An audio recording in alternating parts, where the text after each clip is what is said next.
Assalamualaikum warahmatullahi wabarakatuh.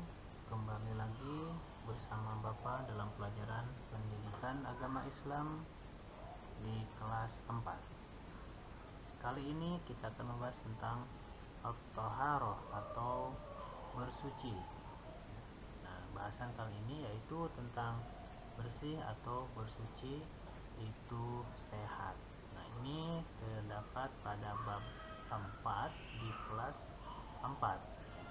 Kita akan lanjutkan untuk memperdalam kajian ini. Nah, dalil Al-Quran tentang bersuci yaitu ada di dalam surat Al-Baqarah ayat 222. Bapak penggal ayatnya karena terlalu panjang, kita ambil dari ujung ayatnya. Bismillahirrahmanirrahim. Innallaha yuhibbut tawwabina wa yuhibbul mutatahhirin. Sadaqallahul azim. Sesungguhnya Allah menyukai orang-orang yang bertaubat dan menyukai orang-orang yang menyucikan diri. Surat Al-Baqarah ayat 222. Bersuci. Nah, di sini Bapak membagi ke dalam 3 kategori bersuci, yaitu bersuci dari hadas, bersuci dari najis, dan bersuci dari dosa. Ya, apa itu hadas? Nah, mari kita bahas. Secara bahasa, hadas adalah terjadinya sesuatu. Ya, jadi secara bahasa hadas itu terjadinya sesuatu. Sedangkan secara istilah yaitu sesuatu keadaan atau suatu keadaan yang membuat seseorang terhalang untuk ibadah yang disyaratkan harus bersuci. Nah, ibadah di sini antara lain adalah seperti sholat, baca Quran, itu mengharuskan seseorang harus bersuci, ya. Kemudian najis. Nah, najis secara bahasa ialah kotoran, ya. Sedangkan secara istilah segala sesuatu yang dianggap kotor oleh syariat agama Islam. Kemudian yang terakhir adalah dosa. Secara bahasa, dosa adalah melakukan tindakan yang tidak dihalalkan. Sedangkan secara istilah perbuatan yang melanggar perintah Allah dan Rasul-Nya, itulah dosa. Nah, bagaimana nih hadas secara bersuci untuk menghilangkan hadas ini? Yaitu dengan cara wudu atau mandi besar. Nah, inilah yang harus dilakukan sebelum kita sholat, sebelum kita membaca Al-Quran, sebelum menghadap kepada Allah, ya. Kemudian najis, cara bersucinya yaitu dibersihkan dengan air sampai baunya hilang. Nah, ada juga yang dengan tanah, ya. Kalau itu merupakan najisnya najis yang besar.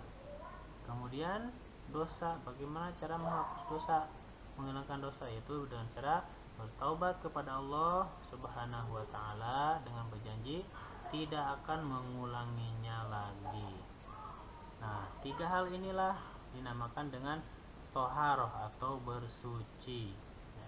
Karena Allah itu menyukai orang-orang yang bersuci dan orang-orang yang taubat, maka kita hendaklah menyucikan diri kita baik secara lahirnya maupun secara zahirnya. Yang lahirnya yang nampak kita bersuci dari mulai pakaian, kemudian kita mandi, itu menghilangkan hadas yang terlihat atau najis yang nempel pada badan kita. Nah, sementara yang rohaninya yaitu dengan cara bertaubat, beristighfar kepada Allah Subhanahu wa taala, banyak beribadah, maka dengan demikian mudah-mudahan taubat kita diterima oleh Allah Subhanahu wa taala dan dosa kita diampuni. Selanjutnya pembagian hadas. Nah, pembagian hadas di sini ada 2, ya. Ada hadas kecil dan hadas besar. Hadas kecil ialah kotoran yang dikeluarkan oleh manusia Bila hendak ibadah maka mengharuskan untuk bersuci seperti wudhu atau tayamum, itu kalau hadas kecil. Bagaimana kalau hadas besarnya? Nah, hadas besarnya nanti kita bahas lagi. Nah, hadas kecil ini contohnya apa? Yaitu kencing, buang air besar, keluar angin ya dari dubur kita, atau kentut ya. Nah, maka mengharuskan kita untuk wudhu atau tayamum. Nah, hadas besarnya yaitu keadaan khusus seseorang bila hendak beribadah maka mengharuskannya untuk mandi ya. Nah, contohnya apa? Haid, nah, kemudian nifas, keluar air mani. Nah, bagi wanita yang sudah dewasa, nah, di kelas 4 ada beberapa yang sudah mulai haid. Nah, tandanya dia sudah dewasa ya, sudah balik. Nah, maka ketika selesai haidnya, darahnya sudah mampet berhenti, maka wajib dia mandi untuk menghilangkan hadas besar tersebut untuk sholat ya. Kemudian nifas. Nah, nifas ini keadaan seseorang setelah melahirkan, maka dia wajib mandi. Kemudian keluar air mani. Nah, air mani nanti kita bahas lebih lanjutnya. Nah, demikian pertemuan pada sesi ini. Kita akan sambung lagi minggu yang akan datang. Terima kasih. Wassalamualaikum warahmatullahi wabarakatuh.